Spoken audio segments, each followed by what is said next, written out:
Why are people buying Dogecoin? Because they think it's stable? No, because it's fun. They're part of a community. They have fun with it. It's like going to an amusement park and they have a chance to make some money. And if they're not going to make any money, they can go buy Mavs gear or something else. They can go to an AMC movie. It's fun. Losing money isn't fun. Nobody likes losing money. I would say, just a rough estimate. That 100% of people buying Dogecoin are doing it because they think it's going to go up in value because they hear you talk about it on Ellen or Elon Musk talk about it on SNL. No, when you hear me talk about it, I compare it to a lot. I say it's better than a lottery ticket. I say it's a cheap way to learn crypto. I say it's a fun community to be part of. People like to tweet and on Instagram and on TikTok talk about going to the moon and do memes. It is going fun. to the moon because they want it to go up. They want it to go up. Fun, but it's fun. And when it goes up, you don't have to spend a lot of money to play. You get a Robinhood account, you open it up, $25, and you can spend. My son, my 12-year-old son, I trade for him. He'll spend $6 on fuck around with it and talk about it with his friends and love every minute of it. It's a cheap price of admission. And then he can use that money now that Robinhood's opened up their wallet just to walk up and spend it at AMC or at a Mavs game. That's fun. Okay, I mean, pretty much everything you've described, he could equally do with Bitcoin. No, you can't. No, you cannot. You can't. You can buy $25 worth and you can have fun with it. Actually, you can do something a whole lot better. You can buy a Raspberry Pi and teach him how to put it together, and then load $100 worth of Bitcoin into, and he can open a channel. Yeah, he's already mining Ethereum, so he's set there. But now we'll see what happens when they go to proof of stake, and we've had that discussion. But Mark, I got a question for you if you want to entertain it. When you look at this bond market, right, and it's all compressed down to nothing percent, how do you see that ending? I think, they'll they'll increase interest rates slowly as the market allows them to. The price of stocks will go down. There'll be a correction of some sort, like there always is, and then things will balance out. So as the entire planet is levered to their eyeballs right now, and interest rates are at nothing percent, you think that central banks, you actually believe central banks are able to raise interest rates and that the economy could handle that? Okay, so first, let's dissect what you just said. You actually believe that central banks, so you're creating a boogeyman, right? When I talk about man, person, myth, person, legend, you're creating a myth that these guys don't know what they're doing and there's no chance that they could ever possibly get it right. That's not the case, right? Then they should be able to stop QE and let interest rates, a free and open interest rate environment occur, correct? No, not unless you want a lot of starvation. Yeah, so they can't stop manipulating the market, is what you're saying. So, trying to keep people healthy, trying to make it so that we don't have a depression is a valid effort. And so you're not, the last time they went laissez-faire, and I'm not an economist, and I don't know if any of you guys are either, but as I remember, it was 1929 because Herbert Hoover said we can't interfere. And we learned a lot of lessons. And so I don't think just being laissez-faire is the way to go. And so I don't want the world to suffer, but what happens if something steps in a decentralized way and starts supplying the pressure of a decentralized, uncontrollable system that it doesn't matter how much they want to manipulate it, it won't matter because what's supplanting it is taking over.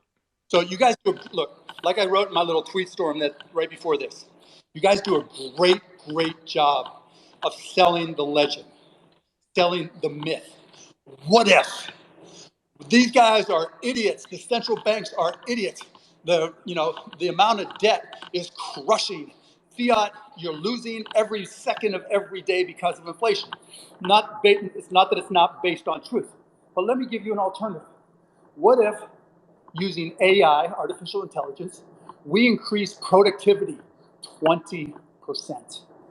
And you're just doing exactly the same. You're literally selling a new myth. Yes, exactly. That's my point. Well, this is an interesting point. Peter Thiel makes this point about the 21st century is going to be Bitcoin and free open markets versus AI top-down communism. And it's funny that that's like that's Peter Thiel's point. That's Peter Thiel's point. That's not. I'm talking about. Well, bro, because of Moore's law and computing power, we're already doing that. The issue is the central bank debasement's going against that. So you're talking about something that's already been happening. Technological innovation's been happening for the last 50 years because of Moore's law. It's downstream of that. It's been happening, and we're doing it. It's central bank printing that's getting in the way of it. That's what's going on. Okay, so let's talk economics. And again, I'm the first to admit I'm not an economist, so any economist can rip me to shreds. But if we devalue the currency X amount, but we increase productivity by more than that amount, and or grow the economy by more than that amount, can you grow the economy so that interest rates can be increased gradually and it works? You're fighting an uphill battle. You don't have to do that. If you have a deflationary currency and the technology is naturally deflationary, they're running in the same direction. That's what's going on. Right now, they're fighting against each other. It's two opposing forces. It does not have to be this way. Hey, Mark, you mentioned earlier that you proofed Ray Dalio's his releases. Ray's saying nothing of the sort. So how are you editing his emails, like you said earlier? Editing was probably wrong. I give him my feedback and tell him what I think, and some he uses, some he doesn't. Right? But he totally disagrees with you. What's that? Oh yeah, he disagrees with me on a lot of different things, but he's a great historian, and I respect everything that he says. But he hedges by owning some Bitcoin because he's the first to admit that he doesn't fully understand it. But I want to go back to what you said in relationship to AI, because you just kind of skipped over it. AI is not dependent on Moore's law. AI is dependent on so many other things, and we're just touching the surface. If you look at the most valuable companies in the world, they're all great at AI. If you look at the most pressing need that we have as a country, it's not our debt burden. It's how do we compete globally, and the foundation for that competition is AI. Now, there's no correlation or causation between AI and Bitcoin at all.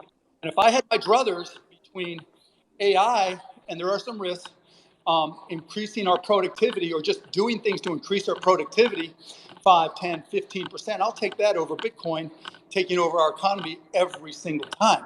And you guys dismiss it as being no chance, just like I dismiss No, it's not binary. That's not what I'm saying, or that's not what no one is saying up here. It's not binary. These forces can work in the same direction, or they can work in opposite directions. Right now, they're working in opposite directions because of central bank debasement.